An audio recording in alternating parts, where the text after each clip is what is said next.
अफगानिस्तान में तालिबानों का कहर लगातार बढ़ता जा रहा है। पिछले 24 घंटे में सुरक्षा बलों पर ताबड़तोड़ हमले किए हैं, जिनमें से 20 से ज़्यादा सुरक्षा बलों को मौत के घाट उतार दिया है तालिबानों ने और 250 से ज़्यादा शहरों पर कब्जा कर दिया है। महिलाओं ने अब तालिबान के खिलाफ ही बंदूक उठा लिया है। हथियार उठाने को मजबूर महिलाओं पर तालिबान ने कई कड़े प्रतिबंध थोप दिए हैं। लेकिन सबसे बड़ा सवाल, आखिर तालिबान का उदय कहां से हुआ है? तो दोस्तों, इस वीडियो में हम आपको बताएंगे कि आखिर अफगानिस्तान में तालिबान का उदय कैसे और क्यों हुआ है। दरअसल अफगानिस्तान के नक्शे पर सबसे पहले तालिबान 90 के दशक में उभरा था। उस वक्त देश भयंकर गृह युद्ध की चपेट में था। तमाम ताकतवर कमांडरों को अपनी अपनी सेनाएं थी। तब देश की सत्ता में हिस्सेदारी की लड़ाई लड़ रहे थे। अफगानिस्तान पर गहरी समझ रखने वाले पत्रकार अहमद रशीद कहते हैं कि जब उन्होंने तालिबान का नाम सुना तो चौंक गए। उनके जहन में सवाल उठा कि अचानक कौन से लोग इतने ताकतवर हो गए हैं। रशीद कई दशक से अफगानिस्तान के हालात पर रिपोर्टिंग करते आए थे और वो कहते कि जब मैंने पहली बार 90 के दशक में उनका नाम सुना तो चौंक गए थे। मैं अफगानिस्तान के हर लड़ाके को जानता था, पर तालिबान का नाम पहले कभी नहीं सुना था। लेकिन अचानक ही अफगानिस्तान में तालिबान बेहद ताकतवर हो गया था। देश की सत्ता पर कब्जे के लिए उन्होंने भी दूसरे लड़ाकों से जंग छेड़ दी थी। उन्हें हर मोर्चे पर जीत मिल रही थी। तालिबान ने जनता से वादा किया था कि वो देश को ऐसे लड़ाकों से मुक्ति दिलाएंगे जिन्होंने कुछ ही महीनों में दक्षिणी अफगानिस्तान के एक बड़े हिस्से के लड़ाकों को हथियार डालने पर मजबूर कर दिया था। तालिबान को पाकिस्तान से हथियार मिल रहे थे। तालिबान के बारे में नई बात ये थी कि उसकी जो इस्लामिक विचारधारा थी वो इससे पहले अफगानिस्तान में नहीं सुनी गई थी। लेकिन चूंकि वो युद्ध से परेशान अफगानिस्तान के लोगों को शांति और स्थायी हुकूमत दे रहे थे, इसलिए तालिबान को स्थानीय कबीलों का भी साथ मिलने लगा था। एक बार अहमद रशीद तालिबान के एक गुट के साथ युद्ध के मोर्चे पर गए थे और ये देखकर हैरान रह गए कि तालिबान लड़ाके बेहद कम उम्र के थे और वे तो महज 16 से 17 साल के ही थे और वो युद्ध कर रहे थे। हथियार, खूंखार हथियार थामे हुए थे। वो भी जाते थे और जश्न का माहौल हो जाता था। दरअसल आपको बता दें कि अहमद रशीद बताते हैं कि गांव दर गांव जीतते हुए एक दिन वो राजधानी काबुल तक पहुंच गए। 2 साल की घेराबंदी के बाद 1996 में उन्होंने राजधानी पर कब्जा कर लिया था। सत्ता में आने पर तालिबान ने पहला काम किया कि राष्ट्रपति नजीबुल्लाह को सरेआम फांसी दे दी थी। अहमद रशीद बताते हैं कि जल्द ही तालिबानी पुलिस ने अपना निज़ाम कायम करना शुरू कर दिया था। औरतों के घर से निकलने पर पाबंदी लगा दी गई थी। उनकी पढ़ाई छुड़वा दी गई। तालिबान ने जल्द ही देश में गीत संगीत, नाच गाने, पतंगबाजी से लेकर दाढ़ी काटने तक पर रोक लगा दी थी। नियम तोड़ने वालों को तालिबानी पुलिस सख्त सजा देती थी और कई बार लोगों के हाथ पैर काट दिए जाते थे और उन्हें लेकर हर डर और नफरत का माहौल देश भर में बन गया। मगर सत्ता पर उनकी पकड़ बेहद मजबूत थी। 11 सितंबर 2001 की बात है, जब अमेरिका में अलकायदा ने आतंकवादी हमले किए। जांच में जब ये पता चला कि इन हमलों की साजिश रचने वालों ने अफगानिस्तान में पनाह ली है, तो अमेरिका ने तालिबान को चेतावनी दी कि ये तो इन आतंकियों को उनके हवाले कर दे या फिर हमले झेले। इसके बाद अमेरिकी राष्ट्रपति जॉर्ज बुश ने अफगानिस्तान पर हमला बोलने का फरमान दे दिया। कुछ ही हफ्तों के अंदर तालिबान की शिकस्त हो गई। अफगानिस्तान के लोग इस बात से बेहद खुश और उन्होंने राहत की सांस ली थी। तालिबान ने सत्ता के साथ साथ लोगों का समर्थन भी गंवा दिया था और उन्हें अच्छे लोग नहीं माना जाता था। तालिबान ने अब फिर उसके बाद वापसी कब की वो भी समझ लीजिए। पेट्रोसिया गोमेज ह्यूमन राइट्स वॉच के सीनियर रिसर्चर हैं। तालिबान की हार के बाद वो अफगानिस्तान गई थी। उस वक्त ये लगा था कि तालिबान की पूरी तरीके से खात्मा हो गया है, मगर ऐसा नहीं था। अफगानिस्तान पर नाटो का कब्जा होने के बाद बहुत से तालिबानी लड़ाके अपने अपने गाँव चले गए। नाटो कमांडरों को ये बात पता थी, वे इनका खात्मा करना चाहते थे। इसके लिए नाटो ने तालिबान विरोधी लड़ाकों को हथियार मुहैया कराने शुरू कर दिए। दरअसल पेट्रोसिया बताती हैं कि वो दौर बेहद बुरा साबित हुआ, जिसमें भी ज़मीन हड़पनी होती थी या फिर किसी महिला से शादी ही करनी होती थी तो वो इसका विरोध करने वालों को तालिबानी कमांडर कहकर मार देता था। अमेरिकी सेनाओं ने इसे नहीं रोका।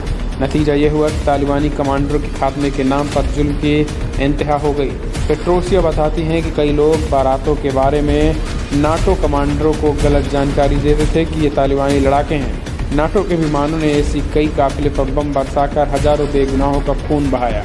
अफगानिस्तान के ताकतवर तालिबानी विरोधी लड़ाकों ने पश्तूनों को निशाना बनाना शुरू कर दिया और वो अब अमेरिकी या फिर नाटो सैनिकों का इंतज़ार करने के बजाय खुद ही हमले करके लोगों को मारने लगे। और इस बीच पश्तूनों को लगा कि उनका तो इस देश में कोई नहीं और वो अमेरिका, नाटो और तालिबान विरोधी लड़ाकों के निशाने पर थे। काबुल में बैठी कठपुतली सरकार लाचार थी।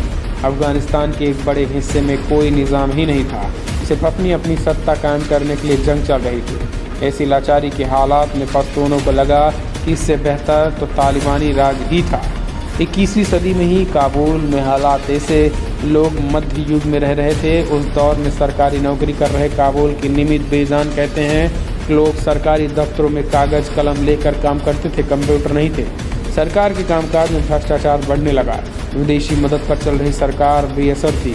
निमित कहते हैं कि अफगानिस्तान के पुनर्निर्माण के लिए ज़रूरी समाधान नहीं थे और देश के एक बड़े हिस्से पर हुकूमत ही नहीं थी, ना पुलिस थी, ना ही और दूसरी चीज़ें। तालिबानी लड़ाके गांव-गांव जाकर समर्थन जुटाने फिर से लगे और बुनियादी चीज़ों के लिए जूझते लोगों पर दबाव बनाया। निमित कहते हैं कि तालिबानी लड़ाके गांव की बिजली काट देते थे, फिर पैसा देता था और उसी की बिजली सप्लाई बहाल होती थी। इसी तरीके से तालिबान ने करोड़ों की रकम जुटा ली। तालिबान ने अफीम की खेती भी शुरू कर दी। हज़ारों टन अफीम का उत्पादन करके तालिबान ने करोड़ों रुपए का कारोबार शुरू कर दिया। अवैध वसूली और अफीम की खेती से हुई आमदनी से अफगानिस्तान में तालिबान एक बार फिर से ताकतवर हो गए। अब वो नए दौर के हिसाब से बदल भी रहे थे।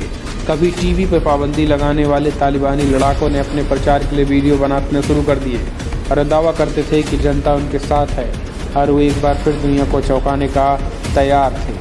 वे सोशल मीडिया, इंटरनेट, टीवी बेवकूफ़ी इस्तेमाल कर रहे थे। धीरे धीरे तालिबानी राज फिर से पांव पसारने लगा था। गांव में कस्बों और कस्बों से शहरों तक उनकी हुकूमत फैल रही थी। अगर अब आप ये सोचें कि सिर्फ अवैध वसूली और अफीम की खेती से हुई कमाई से हुआ, तो ऐसा नहीं था। अफगानिस्तान में तालिबान के दोबारा उभरने के पीछे विदेशी ताकत भी थी। एंटोनियो जेस्टिटी ने संयुक्त राष्ट्र संघ के लिए अफगानिस्तान में काम किया। एक दौर में वे आराम से काबुल से बाहर जाकर घूम कर लौट आते थे। ऐसे ही कुछ दौरों में वो तालिबानी लड़ाकों से भी मिले थे, मगर अब ऐसा करना खतरे से खाली नहीं था। इस बीच आपको बता दें कि एंटोनियो कहते हैं कि आज की तारीख में अफगानिस्तान में 2 लाख या इससे ज़्यादा भी तालिबानी लड़ाके हैं। इनमें ज़्यादातर पाकिस्तान के शरणार्थी कैंपों से आए हुए लोग हैं। तालिबानी लड़ाकों की तादाद आज इस्लामिक स्टेट या फिर अलकायदा जैसे चरमपंथी संगठनों से भी ज़्यादा है। इन लड़ाकों को नियमित रूप से तनख्वाह देनी होती है। तालिबान ये ज़रूरत सिर्फ पाकिस्तान की मदद से पूरी नहीं कर सकता, इसलिए उसने नए दोस्त भी तलाश कर लिए। 2005 में नाटो सेनाओं ने अफगानिस्तान में अपना दायरा बढ़ाना शुरू किया था। नाटो ने दक्षिणी और पश्चिमी में यानी ईरान से लगी सीमा पर हमले तेज कर दिए थे। पाकिस्तान के अलावा ईरान भी तालिबान को एक दौरे में पैसे, हथियार और छुपाने की जगह मुहैया कराई थी। हालांकि अब ईरान तालिबान को सपोर्ट नहीं करता, मगर तालिबान ने नया सहयोगी तलाश लिया है। अमेरिका का आरोप है कि अब अफगानिस्तान में तालिबान को रूस से हथियार और दूसरी मदद भी मिल रही थी। हालांकि रूस न इससे इनकार किया है और न ही इससे इकरार किया है, तो ये सवाल है। इस बीच आपको बता दें, सवाल ये भी है कि रूस तालिबान की मदद क्यों कर रहा था। कुछ जानकारों का कहना है कि रूस इस्लामिक स्टेट से लड़ाके के लिए तालिबान की मदद कर रहा है। वहीं एंटोनियो जेस्टिटी कहते हैं कि रूस असल में अफगानिस्तान में अमेरिका से अपनी कुछ बातें मनवाना चाहता है, इसलिए वो तालिबान की मदद करके अमेरिका को ये संकेत दे रहा है कि हमारी भी शर्तें मानो। तालिबान के ठिकानों से मिले रूसी हथियार इस बात की तस्दीक करते हैं, लेकिन इसमें कोई दो राय नहीं कि तालिबान को कई देशों से हथियार और पैसे मिल रहे थे। पाकिस्तान और ईरान में उन्हें छुपने के ठिकाने भी मिल रहे थे, इसलिए वो आज भी की तारीख में दोबारा बेहद ताकतवर हो गए थे। पाकिस्तान, ईरान और रूस से मिल रहे हथियार और अफीम की खेती से तालिबान बेहद मजबूत हालात में पहुंच गए थे। युद्ध से बेहाल लोग उनकी पनाह में जाकर अमन चाहते थे। भले ही तालिबान आज अफगानिस्तान में सत्ता के करीब ना हो, मगर उनके विरोधी हार जरूर रहे हैं। इसी बीच अब अमेरिका की सेनाओं ने भी हाथ खड़े कर दिए और तालिबान से अपना बढ़िया बिस्तरा बांधकर अब वो जाने लगे, क्योंकि देख लिए कि तालिबान बड़े 2 से 2.5 लाख के करीब हैं और ऐसे में कहाँ हैं, किस दिशा में हैं, हथियार लेकर हैं। ऐसे में अमेरिका के 2-3-4 हज़ार सैनिक कुछ नहीं कर सकते थे, केवल और केवल मरने की सिवा। इस वजह से अमेरिकी सेनाओं ने भी पीछे हाथ खींचना ही मुनासिब समझा। लेकिन अब जो रिपोर्ट निकल के आ रही है कि अब अफगानिस्तान में चीन की सेनाएं आ रही हैं और चीन की सेना और चीन का कब्जा होगा। हालांकि तालिबान से वो लड़ने नहीं बल्कि अपने कुछ व्यापारिक रिश्ते देखने आ रहे हैं। इस वजह से माना जा रहा है कि तालिबान अब और ताकतवर हो रहा है। अभी तक जहां अफ़गानिस्तान की सरकार 250 से करीब इलाकों में थी, अब तालिबान उन इलाकों में खूंखार तरीके से आगे बढ़ रहा है और लगभग 250 से ज़्यादा जिलों पर कब्जा कर लिया है, जिस वजह से तालिबान की टूटी बोल रही है और महिलाओं पर भी लगातार पाबंदियां लगाई जा रही हैं। तो ये है तालिबान अफ़गानिस्तान में उदय और आज तक की बात है। तो दोस्तों फिलहाल अगर आप भी वीडियो पसंद आया तो लाइक करें।